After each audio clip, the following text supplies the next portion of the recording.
Good morning, good morning, good morning. How are you today? It's Ken at 10. If you haven't seen us before, then welcome along. It's nice to be here with you virtually, if only virtually. Every morning at 10 o'clock, I broadcast live. We're an estate agency in Southwest London, talking about the property market, all things property, and generally things really. 72nd anniversary of the NHS yesterday. Did you clap? Must be honest, I forgot. But fantastic, really, isn't it? But when you think about it, 72 years we've had the NHS. What was it like before then? Extraordinary, but I think we've all learned to appreciate it more than we used to since lockdown. Other things going on, stamp duty holiday. This could be really exciting for the property market. The property market's doing okay. And I just spoke to my broker this morning, actually, on the mortgage side, because a lot of the mortgages were withdrawn, particularly for 90% mortgages. And I just checked with her that the criterion of the remaining lenders remains the same and they're not tightening up. And she said, no, they're actually mainstream lenders. They're not specialist lenders. And their criterion is the same as it was before lockdown. There are just less of them. So there aren't any more hoops to jump through. There are still 90% mortgages. There are a lot available at 85% as well, and at good rates. So that's good news. But back to stamp duty. This is the interesting one. Chancellor Rishi Sunak is expected this week to announce a temporary stamp duty holiday. Yes.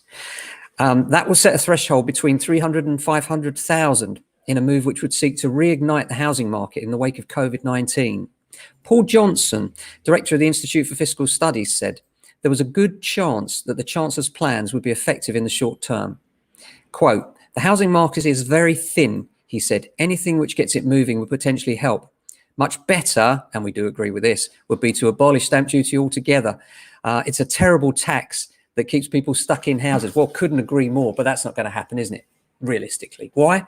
Well, it's the easiest tax to collect. All the government do is wait for it to come along.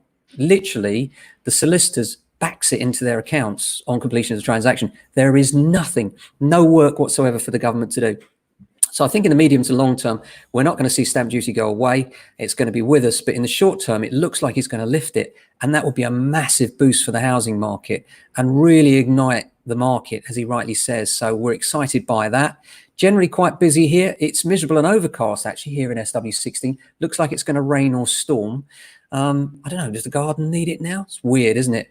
But summer is here. We've had the first weekend of lockdown release. And my colleague was just saying, she was asked for details when she went and bought an ice cream even.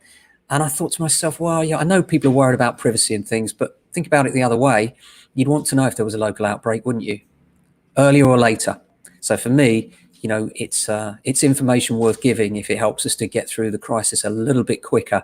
Apart from that, lots of valuations going on today, and we've got the audit today.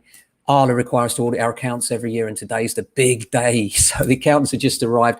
That's going to be busy for us. And apart from that, we've got a few valuations to chase up, lots of viewings to chase on the weekend, and a couple of offers to tie up as well. So I hope you have a great day today. We'll be back tomorrow for another episode of Ken at 10. Have a fantastic day.